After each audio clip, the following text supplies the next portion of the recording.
She used computers in the classroom. She's teaching. She uses a lot of help. Okay. Yeah.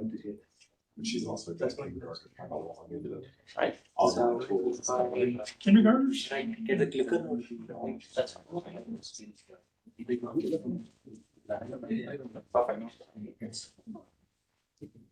Okay. Thank you everyone for joining the session. Let me introduce you to Srinivasan Parsarthi. He's a long-time collaborator and my faculty mentor at UMBC. Right, and today I wanted to take this opportunity to introduce him as well, and let's see what he has to say for us in terms of the graph representation learning, and that's the broader topic. Sure. Thank you, Manas. It's wonderful to be here. Nice to see old friends, Tim and Tim, and several others, maybe online. So I'm going to talk about this idea that we've been playing around with in my group for the last several years. This is joint work with a few PhD students, very really bright PhD students. I'll have pictures of them at the end. But we're going to talk about a problem that academics across the world kind of face, which is democratizing AI, especially access to AI technologies, and how we're going to compete with maybe the Googles and the Microsofts and NVIDIAs of the world. And specifically, I'll be focusing on a particular sort of space, which is representation learning, and specifically representation learning of graphs. And we're going to talk about how we can scale some of these technologies, even on a laptop like this one. But before I set the stage, why do we care about this? Okay. Bottom line takeaway, AI compute today is unsustainable. So the graph on the left basically is showing the amount of compute in petaflops in terms of training AI models. And you see that there's a pretty straight line till about 2012, which is when AlexaNet happened.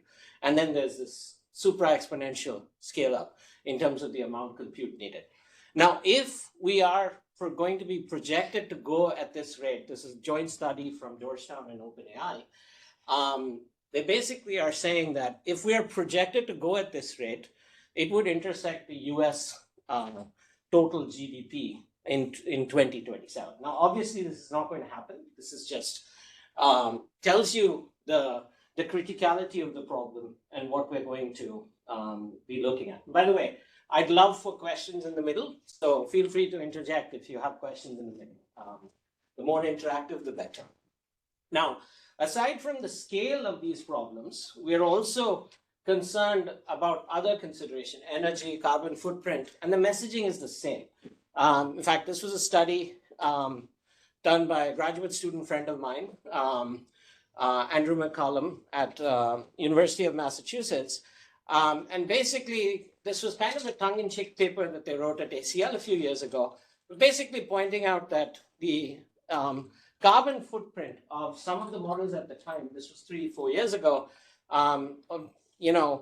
exceeded significantly the cost of training some of these models, if you were to view it from that perspective. A more recent effort from Patterson and others at Berkeley points the same thing. So you have sort of the same story going there as well. Now, I said I wanted to talk about representation learning and graphs. Why do I care? Why do we care about graphs? Well, to start with, they're ubiquitous. We see them everywhere. We see them, when we're carrying our cell phones.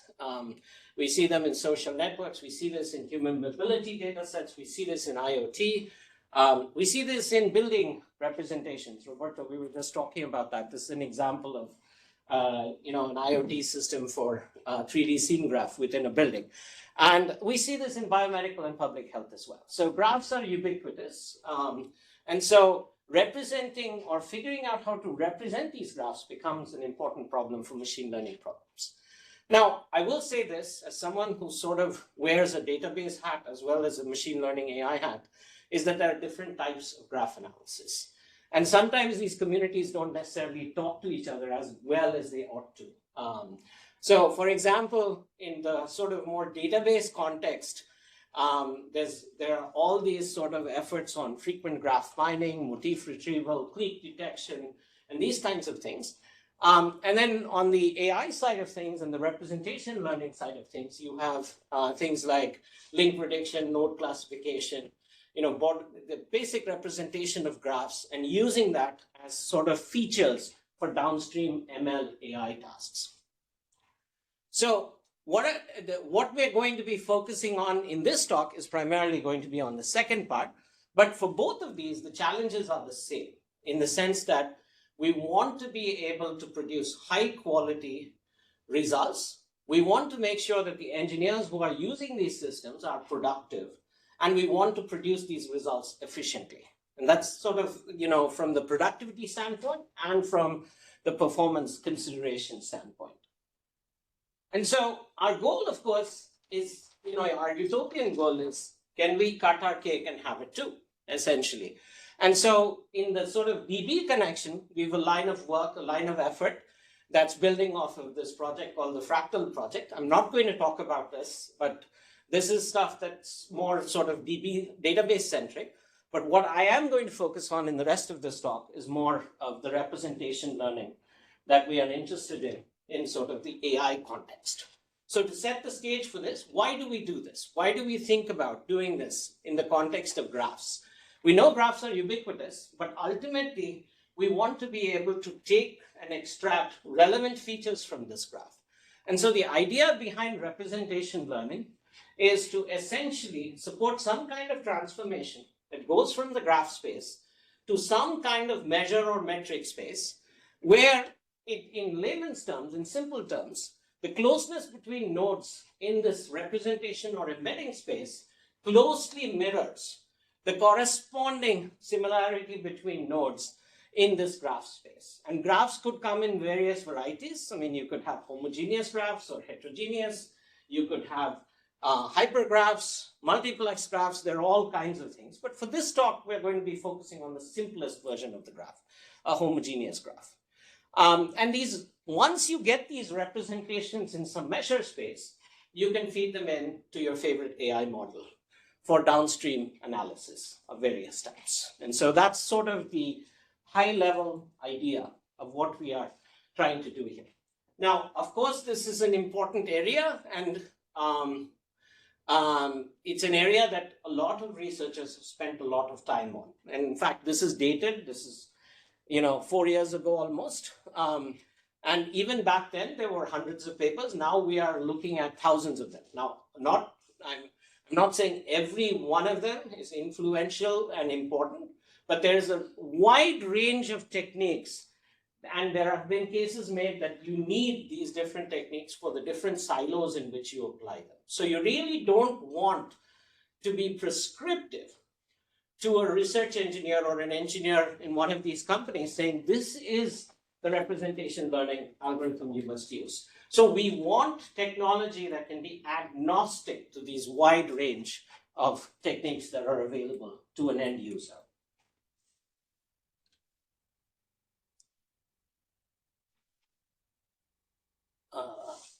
Not sure why it's not going.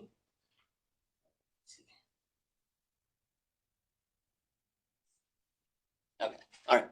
Okay, so current state is sort of the state of the world maybe a couple of years ago.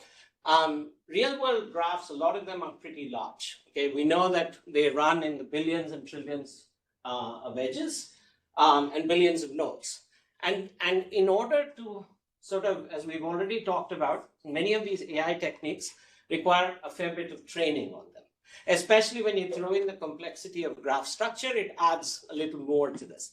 So even on a fairly good server of the time, these things take time. And these are some examples of some of the methods. And again, don't worry if you don't know the names of these methods. But the important point or takeaway is that even on high-end servers with lots of memory, these take hours to days to complete. And so our question, so to speak, in this talk is, can we scale these up? And can we do it agnostic of the different techniques, all while not losing quality? In fact, in some cases, we will argue and show both theoretically, I mean, I'm not going to show theoretically here in this talk, but we can show this theoretically that you can gain some quality through the process that I'm going to describe. Okay, so I'm going to, I had an animation set up, but I'm just going to show you the full slide here. So the way we are going to approach this problem is the following. We're going to use this three-stage flow. The first stage or first phase is a coarsening phase. So here what we are going to do is reduce the size of the graph down. Okay, so we're going to get it down to this stage. At this point, the second stage, what we're going to do is Tim has a new graph representation algorithm he wants to try. He runs it on this reduced graph. Manes has another one he wants to try. He runs it on this graph. So the only thing that the base embedding, so we are going to be completely agnostic about what method you're using, what language you code it in, what embedded system you want to run this on. We don't care about any of those things. We just want the ability of that representation learning to take as input a graph in one of 5 different common formats for graphs and output what it is going to produce as the embedding. The rest of it, we're going to learn back to the original graph through this third phase called embedding refinement. So that's sort of the important or sort of the magic, where the magic happens in this method. So 3 stages, graph coarsening and embedding refinement. They are both dependent on the graph. Neither of these steps are dependent on the embedding method, the representation learning method.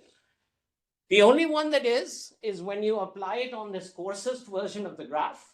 And the only thing we care about is the input and the output of that particular representation learning method. We don't need to know the secret sauce of whatever representation learning method you're using here. Okay, so that's the high level idea. Now I'm going to jump into some of the details. So the first step is this graph coarsening step. So what do we want to be able to achieve here? We want to bring the size of the graph down, but we don't want to do it blindly. Why? Because if we know something about what we're looking for, then we can do something smart about it. And what is it that we're looking for? We're looking to make sure that things in sort of the graph space, the relationships we have in the graph space are somehow mirrored going to be in the representation learning space. And this is true of the wide range of methods that are out there. All of them are trying to do this in some way or the other. So there's something about the graph that you are going to try to take into account in order to make sure that this happens. And so what we're going to do is construct a series of coarsening steps. So we're going from G0, which is the original graph, all the way down to G1, all the way down to G of M, G of subscript M.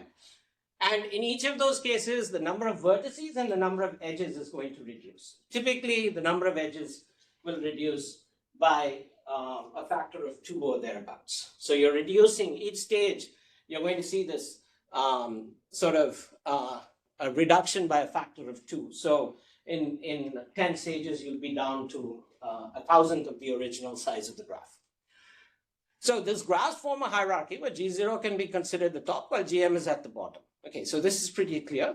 Now, how do we do this? That's sort of going to be the question we're going to try to answer here. So we're going to use 2 strategies to coarsen, and we're going to work with both of these. So the first strategy that we're going to use is to find quickly and efficiently whether nodes in this graph have some structural equivalence to them in terms of their neighborhoods, in terms of, and then use that to merge those nodes together. So even though, for example, in this example that I'm showing you here, D and E are not connected to each other directly, they share structural equivalence of their neighborhoods. And so we are going to collapse nodes in such a manner using the structural equivalence matching. And so this is, at a high level, this is a key idea. The other sort of thing we're going to employ is something that people have been using in the high performance computing community for graph partitioning, which is an idea called heavy edge matching. Okay. And the idea here is as follows. You pick an unmatched node U and look for the heaviest edge incident on this graph. Now, what happens is, let me show you this again. When we merge these nodes, the edge weight gets increased. Okay, I skipped over this, but so some edges are going to be heavier than others during these different phases in the algorithm. And so we pick the heaviest edge, and then we try to merge the heaviest edge with every unmatched node in the graph that you have seen so far. And so there's a normalization procedure, and I'll talk about why this normalization procedure is kind of important. It's related to some ideas down the road, but there's a normalization procedure so that you make sure that these are all within a certain range. All these values, these edge weights, are within a certain range. Just a quick question. Yeah. In the previous slide, when you do, equivalent classes of nodes here, Yeah. You are probably losing the significance of the weight on the individual edges. We are taking those weights into account when we do this here, but yes, there is some loss. Yes, there is some loss. True. Excuse me. Yeah. Just quick question regarding Yeah. to the downsizing of the graph. Yeah. Which one of those methods is a much more efficient? I believe the second one is a much more efficient. So if you are going to downsizing graph. So I won't be talking about it, but there are fast ways to do structural equivalence as well using locality sensitive hashing. Okay. So there are fast ways to do both. Yeah. So how about the semantic? If, for example, if you have a knowledge graph, Yeah. and our graph is, for example, associated with some word, some data, Yeah. which you cannot do these methods. Right. I believe. So as I said at the beginning, for the purpose of this talk, we're assuming the simplest form of the graph. Okay. But we do have ideas and results for dealing with those kind of heterogeneous where nodes and edges have attributes. There are ways to do this compression, taking that into account as well. But I'm not going to talk about this here, but I'm happy to talk about this offline. Okay. Sure. Yeah, there are ways to do it though. It's a good question.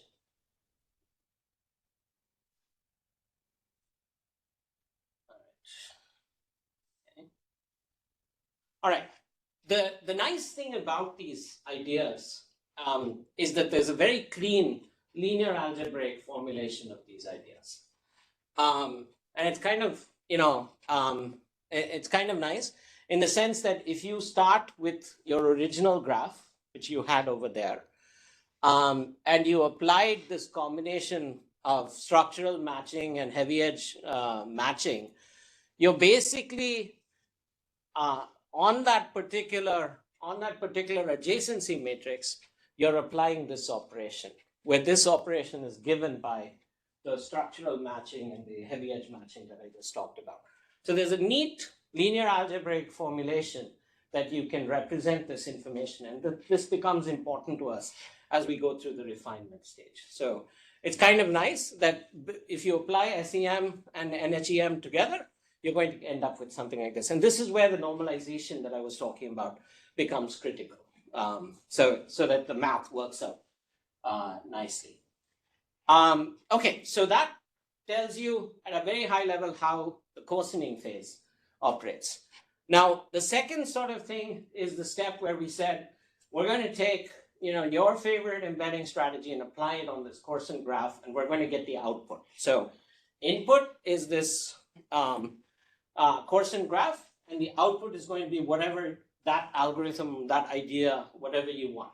And our goal here is to be productive, because when we started this work, we were talking to a statistician who was comfortable only programming in R. And he had developed some specialized representation learning algorithms in R. We also know that several of the other efforts that we compare against, popular ones in the machine learning literature, have been implemented in a combination of C, Java, and so on. So we are programming language agnostic, we are implementation agnostic, and we're even hardware agnostic. So you can run it on whatever hardware. As long as you have a method that takes as input a graph and spits out the corresponding representation, we can work with it. So there's no restriction on the type of programming language, the environment, or the algorithm that you would want to apply this to. Now, why does this work? Okay, so I kind of, the real reason why, reducing it down helps with the efficiency, especially if you can figure out how to do the refinement stage, which I'll talk about in a second, is your graph is now able to fit comfortably in memory, in many cases in L3 cache, and in some of the cases that we have explored with, even in L2 cache. So you are not, from the standpoint of something that students learn in introductory computer science systems courses, you are employing the principle of locality to your advantage, okay? Both from a spatial as well as from a temporal standpoint. And so this is the main reason why the idea wins in terms of speed, okay? But we still need to meet the other desiderata in terms of quality and making sure that we can make sure that the refinement process is efficient and reflective of the actual graph. The other sort of reason, I'm not going to talk about the theory here, why this idea actually sometimes can improve quality is, imagine you are at this position where you're with the original graph G0, and you are, let's say, node X without loss of generality, any node X in this. To go from X to Y, say another node in the graph, it takes 10 hops in the original graph. By the time you're down here, it takes 1 or 2 hops. So many of these methods that people have developed for representation learning employ the notion of random walks. If you employ the notion of random walks on a coarser version of the graph, you're actually touching some of these nodes that otherwise you wouldn't be touching in the original graph. And this gives you some nice smoothness properties that allows you to improve the quality up to a point, okay? So that's sort of the high-level intuition behind why the quality is not being impacted. In fact, in some cases, it can actually improve quality. So have you looked at metrics as a function of the number of layers in the graph embedding algorithm? So in most of these cases, you add a layer and it gives you another hop, right? The messages can go further and further. So right. So in theory, you could get away with smaller GCNs, for example. Yeah, exactly. This representation. It's the same idea. Yeah. It's the same idea. Yeah.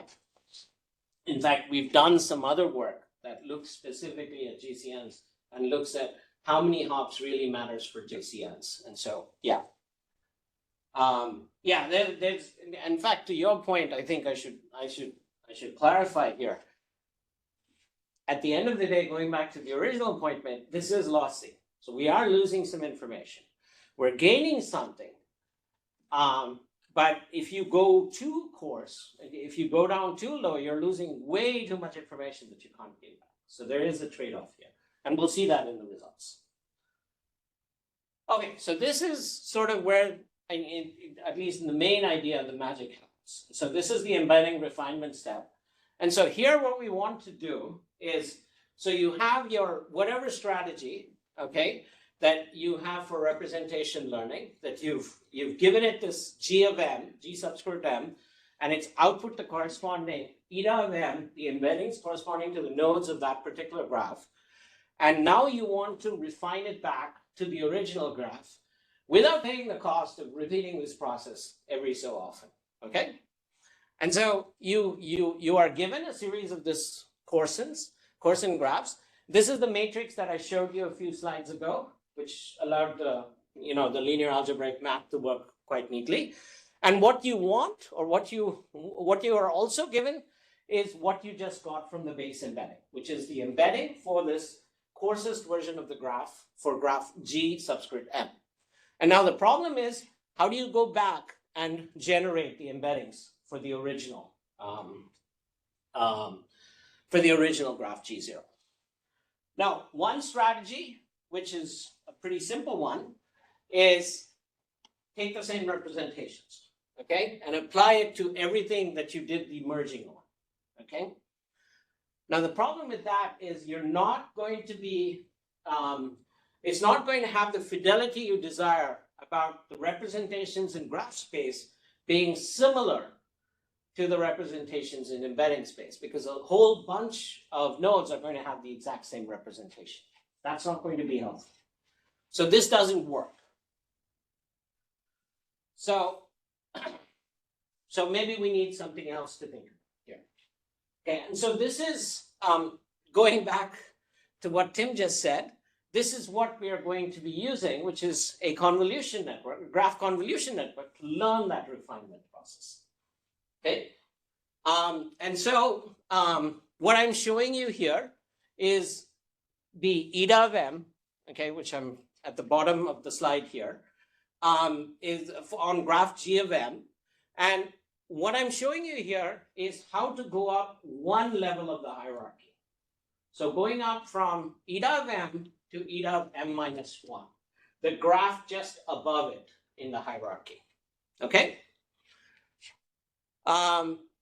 And what I'm showing you here is a pretty standard graph convolution network, one of the original ideas from KIF and the Netherlands group. And so this is basically, and I'll explain this in a second, but what we want is to run these embeddings through this graph convolution network. I'll tell you how we learn the weights in a second, so that it produces a embedding for graph G of m minus 1. Okay, that's the idea, high level idea. Excuse me? Yeah, go ahead. The EP sub m minus 1, that's the same thing that you showed as a naive approach, just copying the embeddings to different. Correct. We start with that. You're absolutely right. So this naive approach is what we feed as input to this GCN. That's not going to be the output, but that's what we feed as input. We start with that, and then let the gradients of the GCN figure out what it should be. That's exactly what we did. Okay. And then yeah, so there's a little more technical details. I'll get to that in a second. Any other questions on this?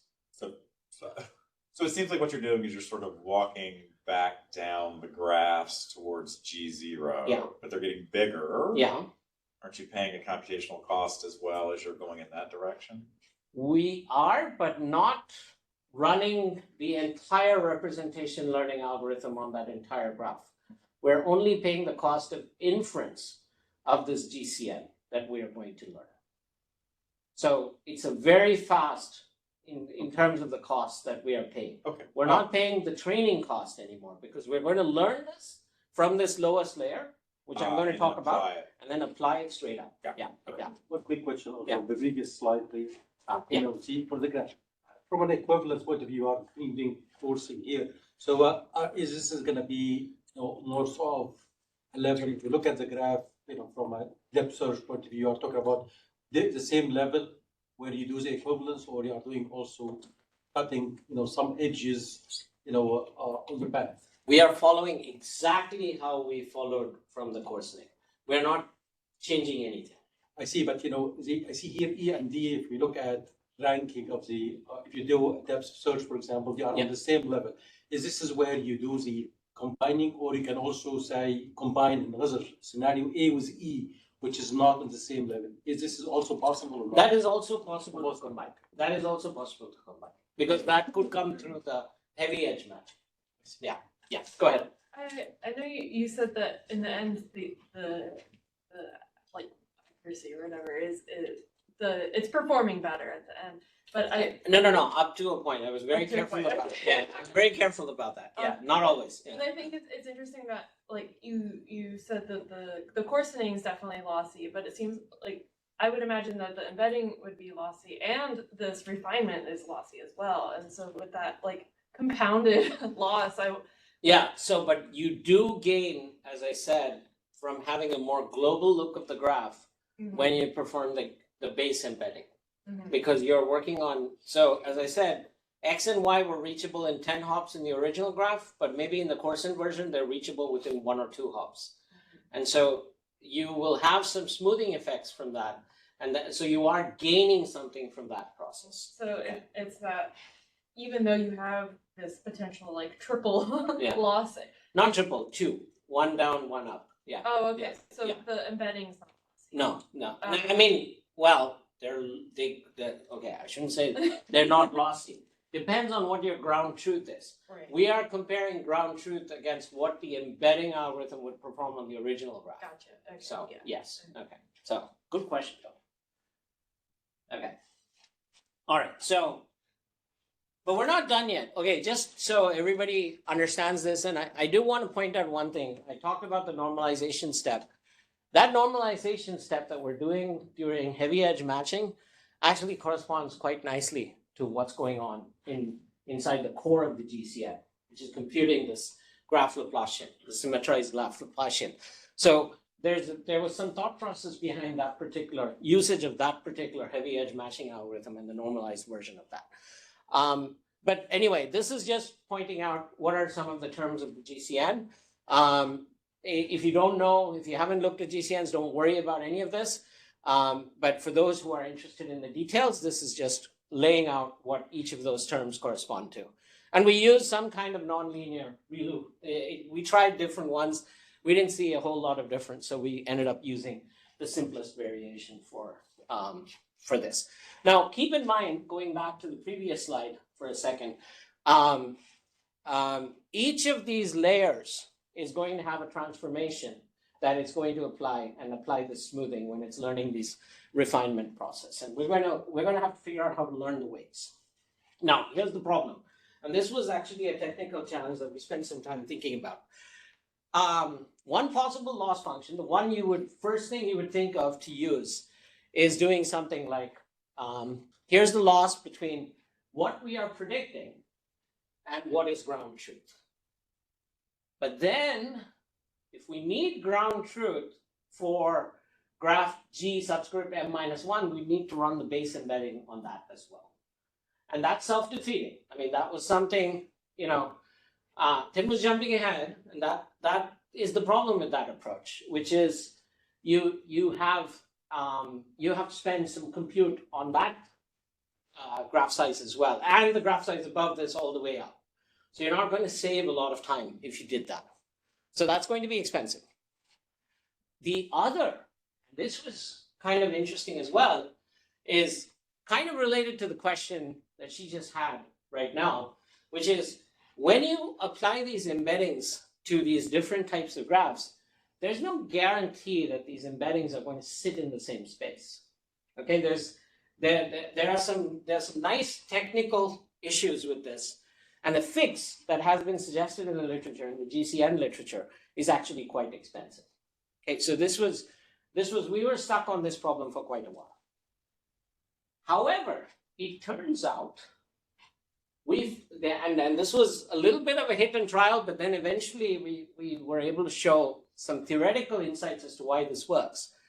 Instead of using this loss function, let's use as input what we are sending as the ground truth embeddings. Learn the weights for the GCN. Remember, the GCN is going to do some level of smoothing, and then see how far away from the true ground truth the results that we are predicting are going to be. Use that as our loss function to learn the weights for the GCN. Now, this is contextualized by the input graph. Specifically, the input graph in this case is the coarsest graph. So we do take into account the graph. It is also contextualized by the embedding method and the representations that those embedding methods learned, even though that's a black box to us. So it satisfies those criteria. So this is a simplification, and we also do away with this technical problem that these embeddings might lie on different spaces. And so, and then once we use this loss function, we learn the weights for each of these layers, and then we just use those weights and refine all the way up. And so that's like using, inference time is much quicker. Training time, even for here, even though you're working on a much smaller graph, could still be a little bit expensive, but you're not spending that time at every intermediate graph. And that's where the big win comes in terms of time savings. Okay. So it's a little bit of a head fake. Think of this as a head fake to the algorithm so that it can learn those weights. And it turns out these weights are actually quite useful since they're contextualized by the graph, G of M in this case, and they're contextualized by whatever embedding algorithm you learn. In fact, we can show that we learn different embeddings for different embedding algorithms that are representative of what, say true to what they are looking for. There's a question back. Go ahead. Is there any intuition behind the number of pairs you're going to use for the GCN? Like, is it going to be? Is a hyperparameter that we train on, but to the point in some other study that we had done and others have done as well, you typically don't need too many layers to get the information you need from the graph, because for a lot of these kinds of graphs that we're going to be operating on, they tend to be low diameter graphs, relatively speaking. So you don't need too many hops in order to cover the region that you want to cover. And most of the time we face issues with the graph is like we restricted by the size of the graph, number of nodes. Yeah. What is the constant here? Constant for what? What Like are you? size of the graph is like if I'm doing something learning even, Yeah. or partitioning, Yeah. like, in general will be constant. Let's say I cannot have more than 10K nodes. No, we have operated on billions of nodes. We have installed this on some, we don't, so we are ultimately in terms of complexity analysis. And so, by the way, now these days, we should not talk just about computational, but also data movement complexity. In terms of complexity analysis, this is determined by the complexity of GCN. That is the most expensive step in this process for MILE. But in terms of data movement complexity, the coarsening step reduces the amount of data that you have to move between different elements in the hierarchy quite significantly. So there's a significant reduction in data movement reduction, which is why we are seeing the win we have here. So we have some work, theoretical work on data movement complexity for a number of ML algorithms. So I'm happy to point you to some of those, and we can also talk about that. Yes. There are two questions. I saw you first, so I'm a little confused about your comment on the embeddings in different layers are living in different spaces. Not different layers. Embedding, not in different layers. So I should, maybe I wasn't clear on that. So embeddings here in different layers are fine, no problem. Where the problem arises, Different hierarchies. yeah, different hierarchies, yeah, Even that. yeah. But then eventually the cost function you propose is kind of forcing the embeddings of different hierarchy to be in the same space, right? Exactly, and that's what we wanted. That's what we want. So what was the issue before? You said the So there are two issues. One, this was very expensive, okay, because you have to do this at each iteration, at each level. Okay, that was more to Tim's point earlier. The second was a technical detail that if the embedding spaces are not exactly registered to be on the same thing, then you're going to introduce error through that process. And that's a technical detail that both we and others have pointed out with some of the existing DCN. Okay. So Yeah. I just want to make sure I understand the bottom loss. So EM is the ground truth embedding. On G's of M, yes. On the most coarse graph. Yeah. And this is what you are learning after applying that through the and AM is the adjacency matrix. adjacency matrix. So that expression there. Yeah. So sorry. So I think what you're doing is you're taking the embeddings and treating them as node features for the GCN. As well, yeah, you could think of it that way. And what you're doing is you're trying to learn weights that produce node features that look like the ground truth embedding. Yes. And yeah, go on. Given the structure of the graph. The A's of M, yeah. Okay. So I guess the point that I'm not getting is when you go to the next level, when you go to GM-1, you're just taking the structure of the graph and then applying the GC. We're not taking the structure, we're just learning the weights. Okay. The weights in the next level would use the structure of the graph from that level. So it won't use the structure of the graph from this level. Yeah. So you will Right, use right. A's of M-1. Right, Yeah. totally. So, okay, so then my question is, why can't you just hop all the way down to G0? That's exactly what we're doing. Oh, okay. That's I got exactly it. what we're Okay, so doing. I thought you were going to sort of walk all the way. No, that's it. I mean, we are But you're gonna do it. walking all the way because we need to go through each. You have to get to each level? We have to go through each level to. I mean, we don't have to go through each level. We could set it up as a big linear algebraic equation and solve it all at once. Yeah. But for simplicity, code modularity, that's what we're doing. Okay. But you don't have to. Okay. Yeah. Okay. Okay, so I think we're kind of done with the main method. And so this is what I would just say in terms of applying this, and you get all the way down to G0. Okay, so that's the overall method. So these three phases. Phase 1 is coarsening.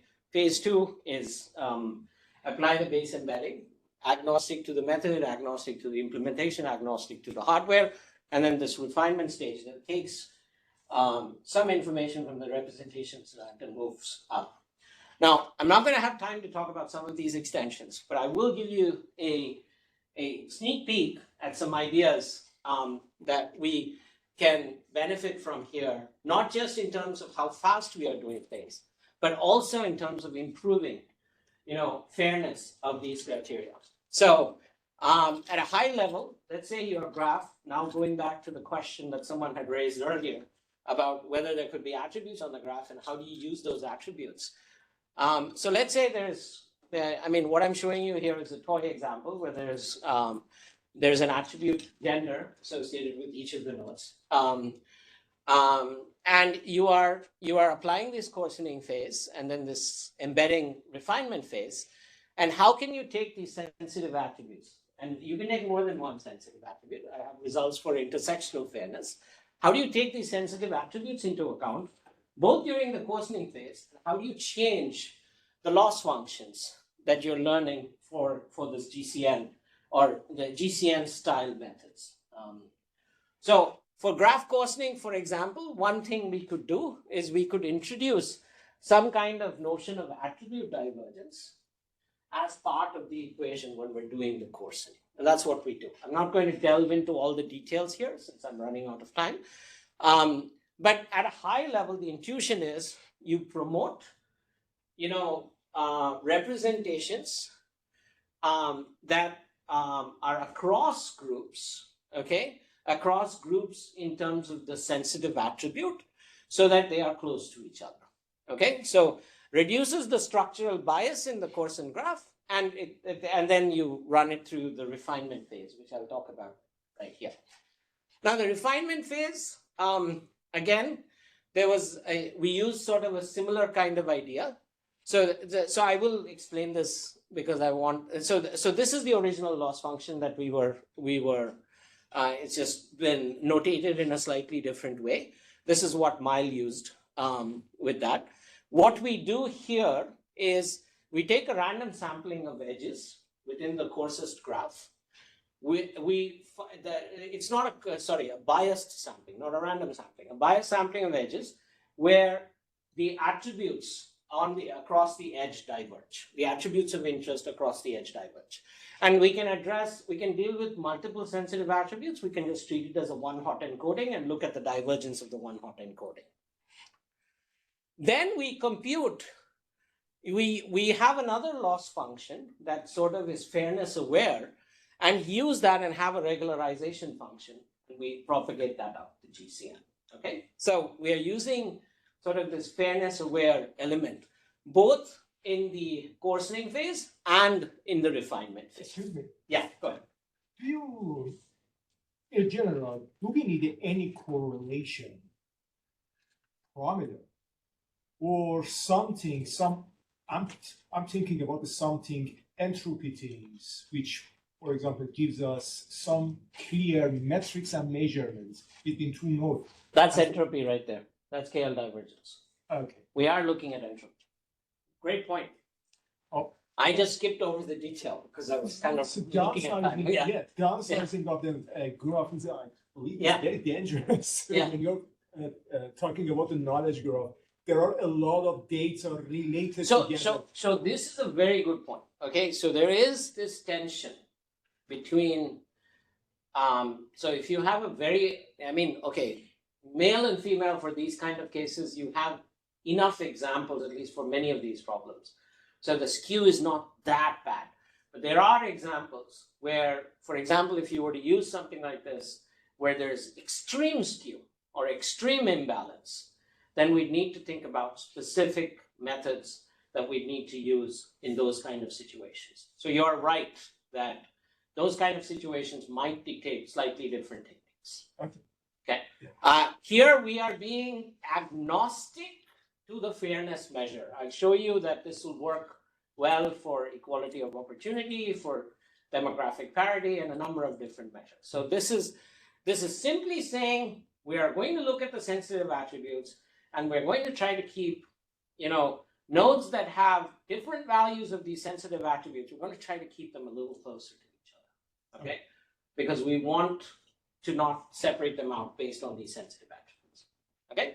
And this is something that LinkedIn was interested in because they wanted to use this for fair link recommendation and things like that. Okay. Any other questions? So I'm just going to quickly skim over some of the results. We evaluated a bunch of different techniques. I'm not going to show you all the results. These are some of the graphs that I've got results on. We've got results on, graphs and some of the collaborations we have with some industry folks, but I'm not allowed to talk about them, so I won't. But we're going to look at this both from the scalability aspect as well as the quality aspect. So first thing, for a lot of these representation learning methods, they look at classification of nodes according to the graph structure and according to the attributes of the graph. What I'm showing you here, first graph is showing you quality on the y-axis. Second graph is showing you speed on a log scale. So even small changes here are quite significant, quite dramatic. And I'm showing you both MILE. I'm showing you different types of algorithms. The algorithm that's running at what I call the 0th level is G0, which is it running on the original graph without MILE, okay, without the MILE architecture. Okay, so this first element in each of these graphs is going to be the algorithm. Let's say it was NetMF or line or something like that. It's just running on the original graph. And then the rest of it includes end-to-end wall clock time, something I learned as a systems person. We are reporting, including the overheads of the MILE architecture, on some, as you coarsen the graph, as you coarsen it by multiple levels. And what we're seeing here in a lot of these cases is that you are seeing this increase in quality. You're going to see this increase in quality up to a point. So for example, on the original graph, if you have a quality metric, this is micro F1, but there are other quality metrics you could use. We're seeing this consistently. We see an increase up to, say, level 5 or level 6. After that, you start losing a little bit, but you do gain in terms of speed, okay? Similar things we see for larger graphs. In fact, for larger graphs, we couldn't run it on G0 on the original methods at the time. Getting back to the democratization and access. We see orders of magnitude improvement in running time. And in fact, on this graph, we are seeing that if you, in this graph over here, we were able to run this on G0 for MILE and a couple of others, not all the graphs. Here, we were able to run some of the others. We see that, if you run it on G0 and if you reduce it by, again, at each level, you're dropping the graph by roughly a factor of 2. So this is 2 to the power 22 reduction, or maybe not that high, it's probably lower, but somewhere in that ballpark. you're still getting an improvement in quality for these kind of graphs. It also depends on how, how reflective the coarsening procedure is with respect to the original edge distribution and things like that. So there are some factors at play. But importantly, you are seeing a significant drop in terms of the running time. Again, y-axis for running time is based on a log scale. More of the same for link prediction, similar results. So I'm going to skip over this. With FairMILE, we wanted to see if we can improve fairness while retaining some of the other benefits that we had. This is on a much smaller data set. There aren't that many good data sets, real data sets that we can work with in the fairness literature, much smaller data sets. But even here you see dramatic drops in runtime. While improving, we see for demographic parity, for equality of opportunity, we are seeing significant benefits on the fairness axis, even though the method itself is agnostic to the specific fairness measure. All it's trying to do is limit the divergence for nodes containing divergent sensitive attributes. It's a very simple idea. It's not very specific to a particular measure, but it still does a pretty good job on the fairness measure. Here, lower is better. And you can see that NetMF alone, the original method, gave you a score of 2.66. We're able to drop it to a factor, to a fifth of that, or a fourth of that. And again, drop in time. And against methods that were designed with fairness in mind, we do significantly better on the fairness method and still get pretty good speedups. We can also handle, as I said, intersectional fairness. It's a one-hot encoding of these different sensitive attributes. In this case, we're looking at a social network data set. The attributes that have been identified in the literature, this wasn't done by us, but we are just following the work of others, or region from where, location from where the individual is from, and the gender.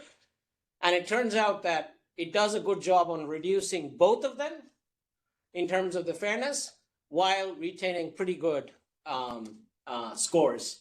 Again, there is a drop in quality here. You do see some drops in quality, but it still does. If you play around with our regularization function and things like that and compare against other methods that have been proposed for intersectional fairness, which is what these two are, we are doing better than them in terms of both the quality metric as well as the fairness considerations. More of the same for link prediction, so I'm going to skip. The high level point is that in link prediction, you can actually cut your cake and have it too. It improves things on all three dimensions. The important step, I talked about fairness aware, both in the coarsening step as well as in the refinement. Both of them matter. That's what this table should be showing.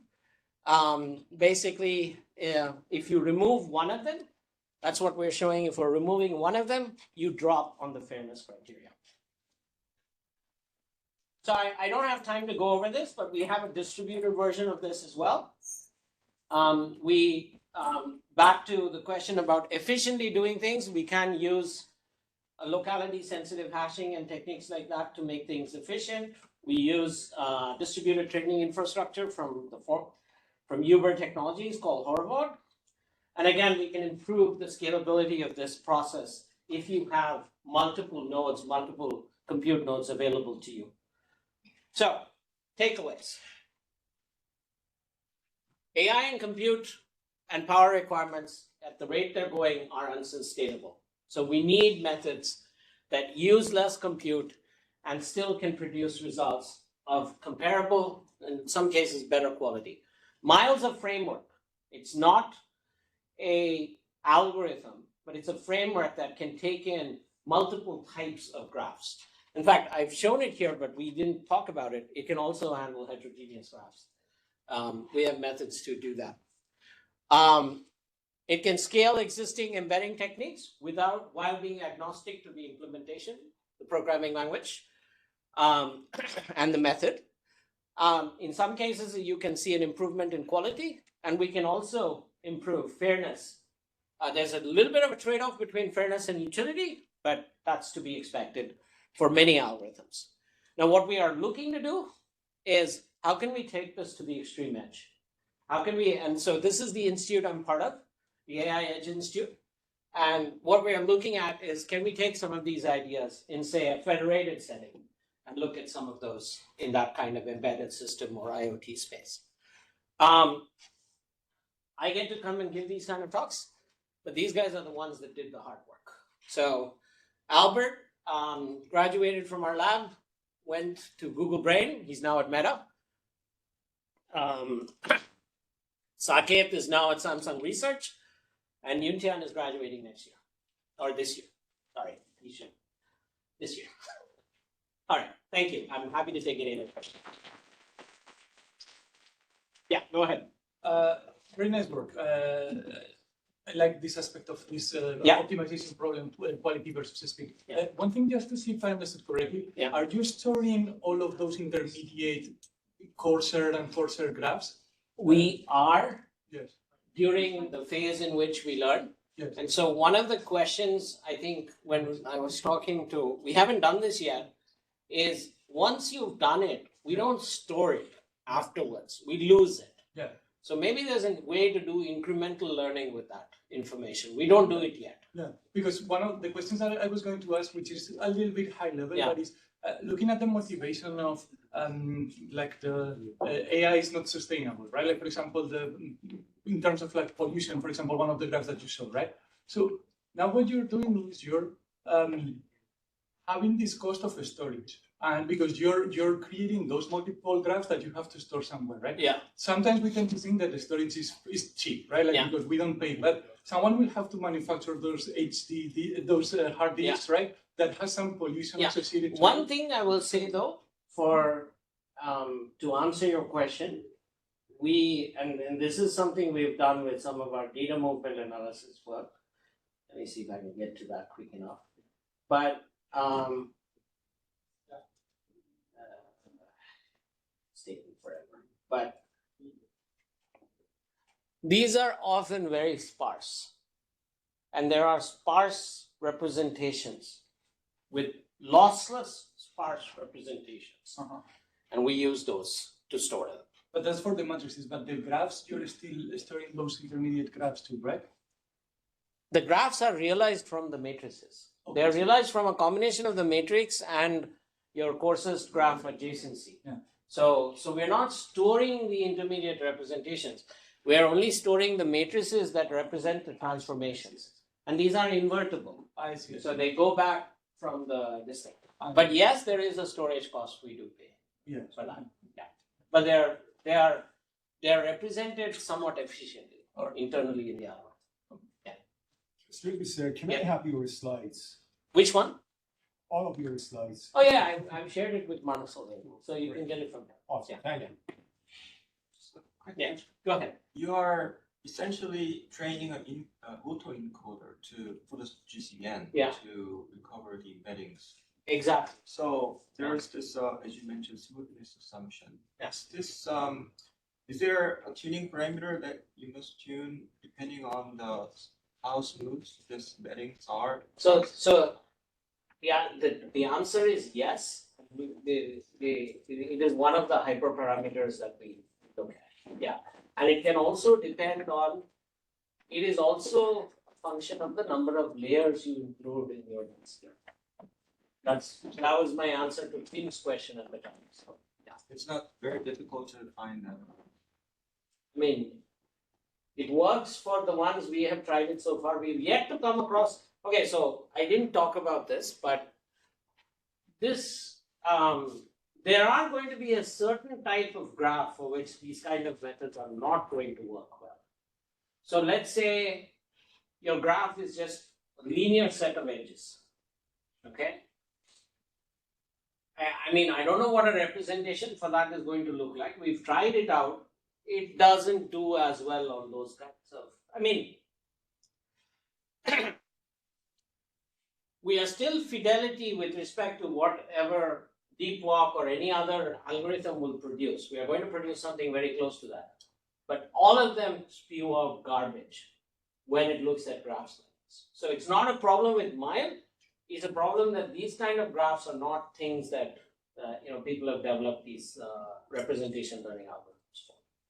So it's a problem with sort of, there are going to be these corner cases or these graphs that you don't see in practice. At least you don't see it in these kind of venues. I mean, transportation, for example, might see those kinds of graphs, but those graphs are not typically as large as the ones we're worried about. That's a good question. By the way, you look familiar. Have we met? Okay. Well, what is your name? Tim. Yeah. You look familiar. Okay. All right. Thank you so much. Sure. Thank you. It's great to meet you, Tim. I wasn't sure I would be able to catch you, but great to see you. I think we'll get a chance to talk anyway. That's awesome. Yes.